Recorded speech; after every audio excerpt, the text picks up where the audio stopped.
প্রতি বছরেই চুয়াডাঙ্গা জেলাতে প্রচন্ড পরিমাণে শীত অনুভূত হয়। এবারও কিন্তু কমতি না, শীতের শুরুতেই চুয়াডাঙ্গা জেলাতে একেবারে জেকে বসেছে শীত, হাড় কাঁপানো শীত যেটা বলা হয়। এই বছরে প্রথম থেকেই যদি আজকের কথা বলি, আজকে কিন্তু চুয়াডাঙ্গা জেলার দেশের সর্বনিম্ন তাপমাত্রা রেকর্ড করা হয়েছে চুয়াডাঙ্গা জেলায় 9.8 ডিগ্রি সেলসিয়াস।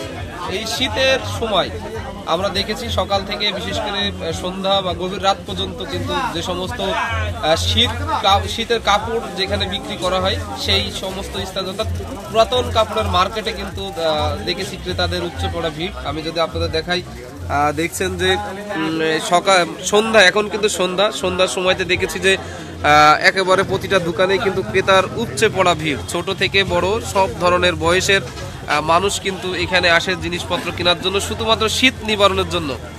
তো আমরা দেখেছি যে পুরুষের পাশাপাশি নারীরাও কিন্তু এবার এই শীতের যে মার্কেট আছে অর্থাৎ পুরাতন কাপড়ের যে মার্কেট সেখানে কিন্তু আসছে। তবে আমরা কথা বলেছি ক্রেতাদের সাথে, তারা কিন্তু জানিয়েছে গতবারের তুলনায় কিন্তু এবার জিনিসপত্র দামটা অনেকটাই কম, এবং ব্যবসায়ীরাও বলছে যে গতবারের তুলনায় এবার ক্রেতারা এখন আশা কেবল শুরু হয়েছে, এখনো সেভাবে কিন্তু এই মার্কেট জমেনি। তারপরেও গত 2 দিন যেভাবে শীত পড়ছে চুয়াডাঙ্গা জেলাতে, সে কারণে কিন্তু সাধারণ যে সমস্ত ক্রেতা আছে তারা কিন্তু এখানে আসছে এবং তাদের পছন্দ মতো জিনিসপত্র কিনছে। তবে এখানে সবচেয়ে বেশি বিক্রি হচ্ছে বাচ্চা এবং মধ্য বয়সে যে সমস্ত মানুষ আছে তাদের জিনিসপত্র, কারণ জানেন যে পুরাতন কাপড় যে সমস্ত মার্কেটগুলোতে বিক্রি করা হয় সেখানে কিন্তু সাধারণ মানুষ তাদের হাতের নাগালের ভিতরে থাকে বলে সেজন্য কিন্তু আসে।